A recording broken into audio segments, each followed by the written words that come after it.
It's been obviously fantastic, and she's been a little joy of heaven. But a sealed notebook never meant to be seen has suddenly thrust the royal household into a storm of whispers and unanswered questions.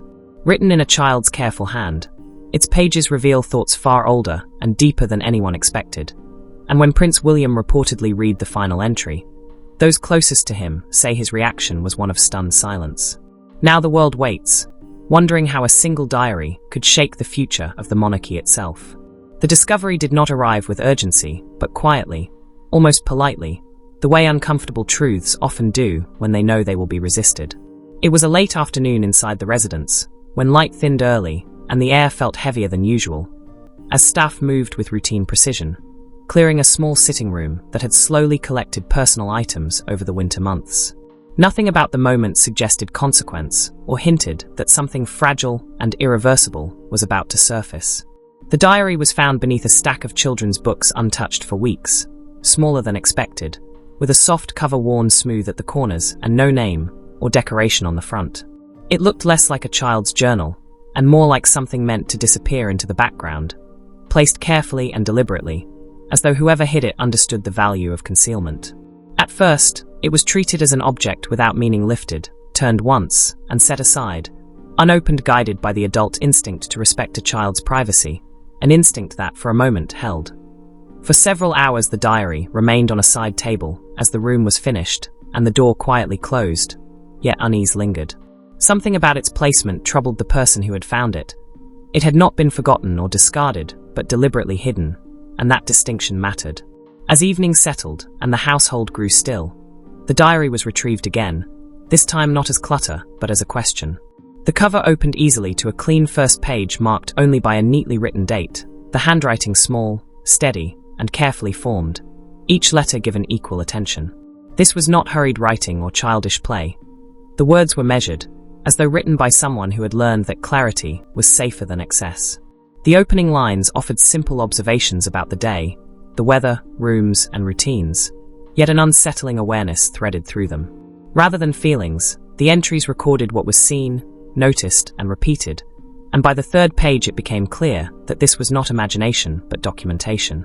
The decision to escalate was made carefully, without assumptions or conclusions, guided by a single agreement that the diary could neither be ignored by the right person nor read by the wrong ones. Prince William was informed later that evening, calmly and without drama, and the diary was presented to him without commentary beyond where it had been found and how long it seemed to have been hidden. He accepted it without expression, holding it a moment longer than necessary, as though weighing something unseen. He did not read it immediately, aware that once read it could not be unread, that crossing the boundary of privacy alters relationships forever. When he finally opened it, alone, the pages did not shock him so much as unsettle him.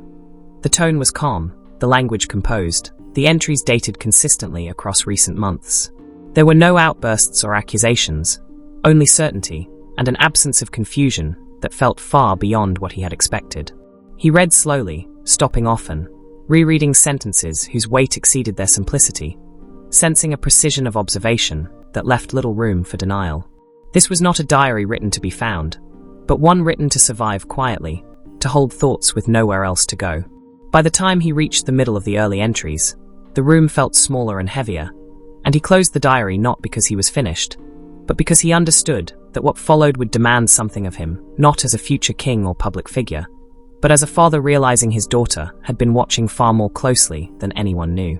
In that moment, urgency finally arrived, silent but unmistakable, shaped by what the pages contained, beginning with Charlotte's careful descriptions of mornings, the sounds of the house before breakfast, which corridors felt busy or empty, how voices shifted depending on who was present, and how laughter sometimes felt real and sometimes practiced, as she described rooms as if they carried memories of their own. Certain spaces, Charlotte noted, were associated with silence, certain windows with waiting, and certain doors with relief once closed, all observed without complaint or bitterness, only recognition, as if she were mapping emotional terrain and marking where it was safe to stand and where it was better to move quietly. As the pages progressed, patterns emerged. She noticed the contrast between public days, when everything moved faster, smiles came easily, and affection was visible, and private days, When the house seemed to exhale, voices softened, time stretched, and the quiet afterward felt heavy, like the echo after music stops.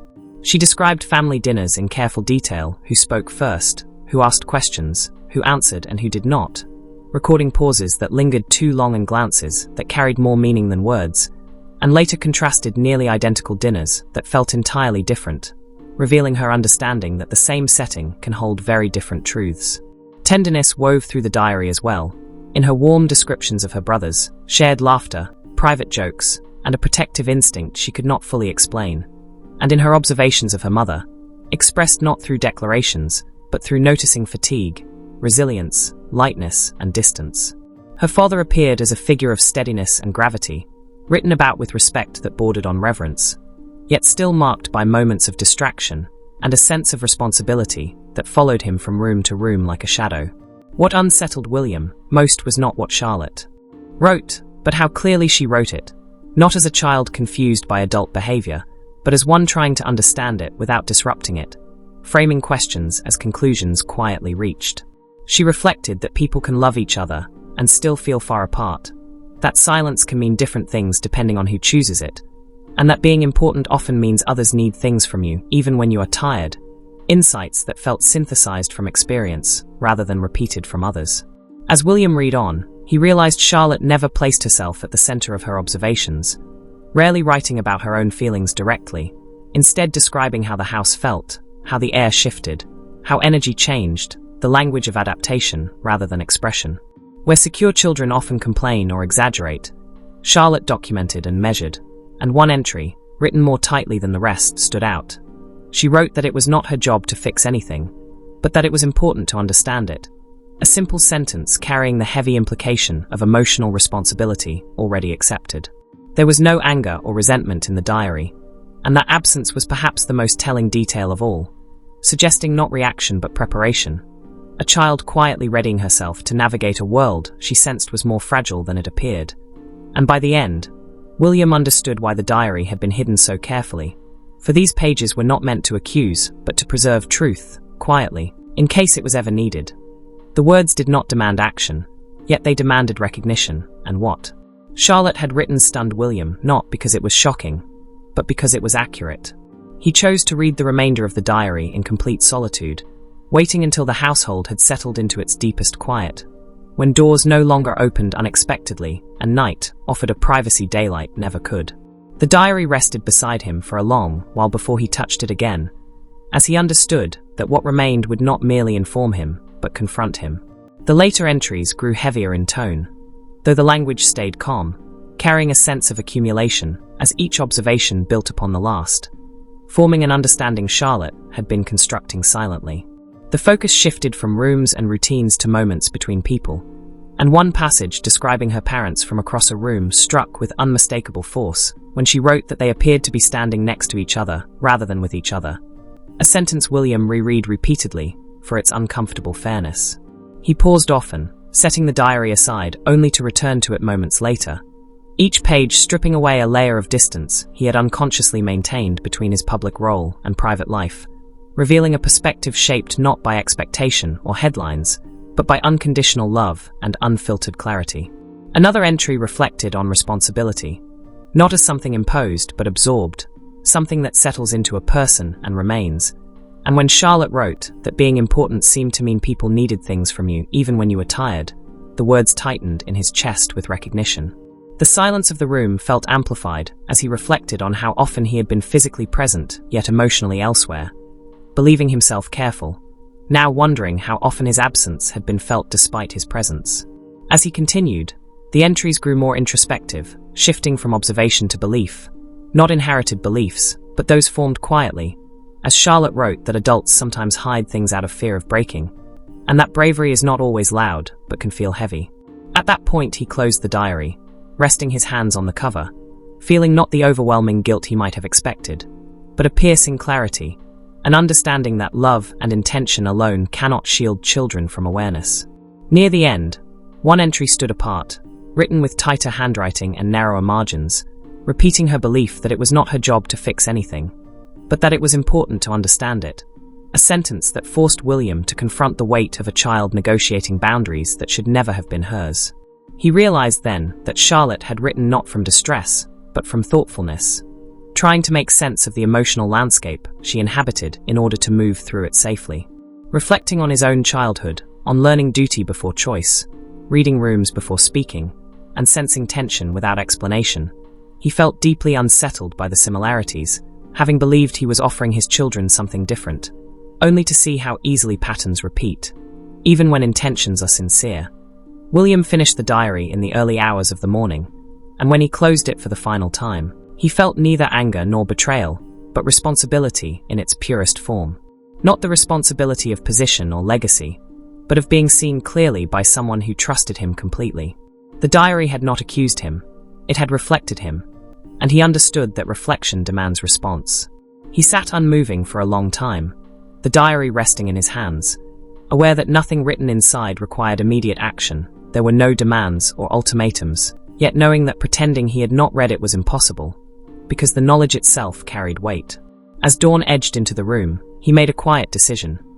He would not speak of the diary openly, nor question Charlotte or ask her to explain her thoughts, knowing that doing so would place a burden back onto her that she had already carried alone. Instead, he would listen more closely, be more present in the moments that mattered, and examine the silences he allowed and the distance he created without intending to. The diary had not broken anything. It had revealed what needed care, and for the first time William understood that the most profound truths in his life had come not from advisors, reports, or briefings, but from a child who had been quietly watching all along. Outwardly, nothing in the household changed. At first there were no announcements or meetings, and routines continued with the same precision, but beneath the surface something fundamental had shifted, subtle and invisible, like a change in pressure felt only by those inside. William carried this knowledge quietly, sharing the diary with no one, refusing to summarize or reduce it to conclusions, understanding instinctively that to do so would turn something deeply personal into something procedural. The diary was not a problem to be solved, but a truth to be respected, and what changed first was his attention, as he began noticing the very details Charlotte had recorded. How conversations softened or sharpened depending on who entered a room, how laughter sometimes arrived too quickly, as if summoned rather than felt, and how pauses appeared when certain subjects hovered just beneath the surface, sensed by everyone yet acknowledged by no one. He realized how often adults assume children are unaware simply because they are quiet, and he now understood that silence is not absence. William adjusted his behavior quietly and without explanation, slowing his pace, lingering longer in rooms he once passed through, and asking questions that required no answers, only presence. When he was with his children, he was fully there, without distraction or the subtle withdrawal that responsibility can create. And although nothing was said, others noticed the shift. The tone within the household changed, not toward tension but toward caution, a carefulness born of awareness rather than fear. As words were chosen more deliberately, small conflicts were addressed instead of postponed, and the long-standing habit of avoidance began to loosen. Charlotte noticed the change almost immediately. She did not comment or ask questions, but her posture softened and she seemed lighter, more at ease, as though something she had been bracing for had eased. A change William observed with both relief that adjustment was possible and regret that it had taken so long. She was never confronted about the diary, a decision made deliberately, because acknowledging it would have forced her into explanation or defense and shifted responsibility back onto her, when the diary existed precisely because she had not felt free to speak openly. Instead, the adults allowed change to speak for itself, and though awareness brought moments of discomfort, and conversations sometimes stalled where they once flowed easily, long-standing habits were questioned and recalibrated in silence. In that quiet, something remarkable happened. Trust began to reform, not because everything was resolved, but because effort became visible, and children are acutely sensitive to effort even when they cannot name motives. Charlotte began writing less frequently, a change William noticed not through monitoring, but through the absence of something that had once been quietly present, as the diary's purpose to hold what could not be spoken slowly diminished. When she did write again, the tone had shifted, with less mapping and measurement and more feeling, describing a quiet afternoon reading together, laughter that did not feel rehearsed, and a sense of safety she could not fully explain. Silence within the household took on a new meaning, no longer avoidance, but shared understanding. the kind that does not demand filling. William reflected often on how responsibility can harden into distance and how performance can replace presence through accumulation rather than neglect. Realizing the diary had revealed not a crisis but erosion, the gradual wearing away of attention and connection. There were difficult moments of acknowledgement rather than argument, times when old patterns resurfaced and were consciously corrected, as growth moved quietly alongside discomfort. Charlotte remained observant, but her watchfulness softened into participation. She laughed more freely and spoke without hesitation, small changes that mattered deeply. One evening, long after the diary had been returned to its place, Charlotte wrote a final entry, shorter than the others, her handwriting looser and less constrained, marking not an ending but a quiet release. The spacing of the final entry was more relaxed, and Charlotte wrote that the house felt quieter now, but safer, that the quiet no longer felt heavy, but instead felt like rest. William did not read those words until much later, and when he finally did, he closed the diary and sat with them for a long time, knowing they confirmed what he had sensed but never dared to assume. The household had not been repaired through confrontation or explanation, but recalibrated through attention, a realization that stayed with him as he came to understand that children do not need perfection from the adults who love them, but presence, honesty expressed through action, and the reassurance that what they sense is not being dismissed. The diary remained private, its contents known only to him, not as a matter of control, but of protection, honoring the trust Charlotte had placed in paper rather than an audience by allowing the diary to remain what it was meant to be, a mirror, not a message. As weeks passed, the household settled into a new rhythm that appeared unchanged to outsiders, but felt unmistakably different within, having been transformed not by exposure, but by recognition, and that difference mattered. With time came reflection, and with reflection came weight, as the diary no longer rested in William's hands each night, but remained with him in quieter, more enduring ways, deepening rather than fading, and becoming a lens through which he viewed not only his household but himself. He reflected often on what it meant for a child to notice so much without being invited to speak, realizing that awareness does not arise from burden, but from attentiveness, which grows fastest in spaces where clarity is missing, and that Charlotte had not been searching for flaws, but for understanding. William began to examine the difference between protection and concealment, recognizing how his long-held belief that shielding his children meant absorbing tension privately and presenting constant stability had failed. Because children sense what adults suppress, and silence does not remove emotion, but relocates it. The weight of knowing settled most heavily in still moments, late evenings and early mornings, when obligation loosened and thought wandered, and he considered how leadership often demands composure at the expense of connection, rewarding endurance without asking whether that endurance is seen. He understood that Charlotte had been watching him not as a symbol, but as a person, noticing how responsibility followed him home, how worry lingered in his posture, how fatigue dulled his presence even in moments meant for rest, all without accusation, an absence that made the truth harder to dismiss. The diary ultimately forced him to confront a truth rarely acknowledged. Children learn emotional habits not from instruction, but from observation, absorbing how adults handle pressure, communicate distance, and manage closeness, and Charlotte had been learning all of this quietly, assembling her understanding piece by piece. William understood that Charlotte had been building her understanding from what she observed rather than what she was told, and this led him to reflect on his own upbringing, on learning early that certain feelings were managed privately, that rooms were read rather than questions asked, and that expectations were understood without explanation. He had believed he was offering his children a gentler version of that world, yet the diary revealed how easily the same patterns can reappear in subtler forms. What weighed on him most was not guilt, which looks backward, but responsibility, which looks forward, and he recognized that awareness carries obligation, because once something is seen clearly it demands care. The diary challenged the assumption that childhood is defined by simplicity, showing instead that Charlotte had not been confused by complexity, but navigating it with quiet skill. And this realization reshaped how William approached conversations within the household. He became more intentional with honesty, not through detail, but through tone, allowing uncertainty to exist without rushing to resolve it, and modeling pause rather than avoidance.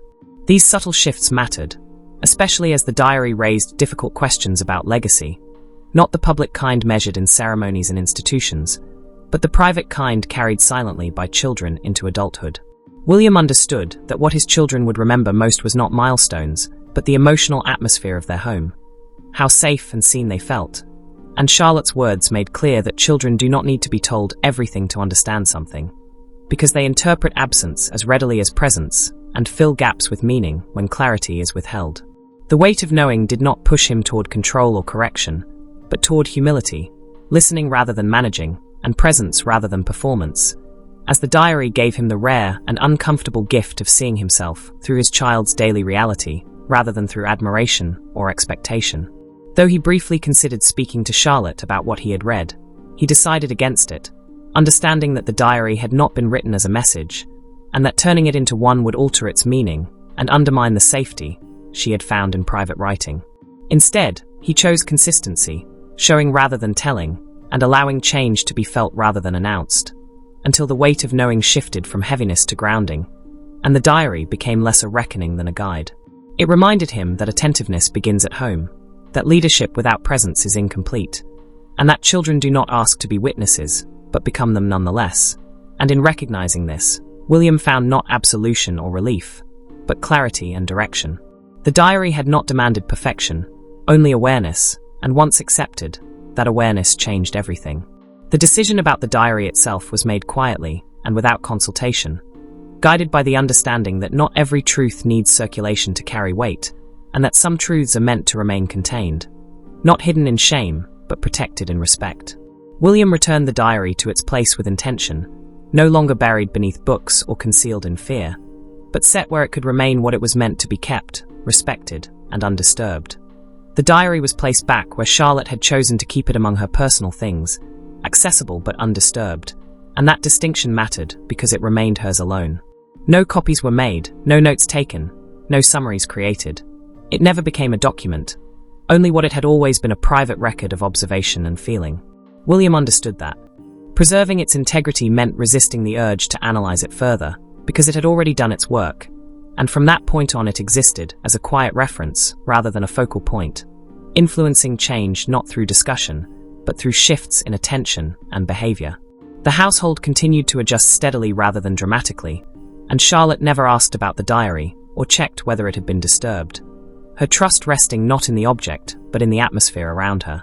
As the new rhythm settled, her attentiveness softened from vigilance into simple awareness, something William observed with gratitude, knowing that children do not forget what they learn but integrate it, and that what changes is how much they need to guard themselves. The diary became symbolic of a boundary he had learned to respect, teaching him that not everything observed needs direct confrontation, and not every feeling needs explanation, because sometimes the most meaningful response is adjustment. Though he occasionally felt the urge to mark the experience openly, he resisted, understanding that imposing a narrative would distort its purpose, since Charlotte had written to understand her world, not to initiate change. Over time, the urgency faded into something steadier, as awareness, once integrated, began to guide instinctively, shaping how William listened, noticed shifts, and addressed small fractures before they widened. The diary did not eliminate tension or complexity, but it recalibrated perception, reminding him that emotional truth exists even when unspoken, and that silence communicates whether or not adults intend it to. Months passed, seasons changed, and the diary remained untouched, until one afternoon William saw Charlotte writing again on loose paper, laughing, relaxed, and unburdened, a posture that told him everything he needed to know. He understood then that the most important decision he had made was not what to do with the diary, but what not to do, not to interrogate, defend, or dismiss, but to choose presence, honoring not only his daughter's privacy, but her insight. The diary remained private because it was meant to be, its power coming not from being shared, but from being respected. And in respecting it, William learned something enduring. That leadership begins with listening, that love is measured not only by intention, but by attention, and that some of the most profound lessons arrive quietly, in small handwriting, meant to be found only when someone is ready to see.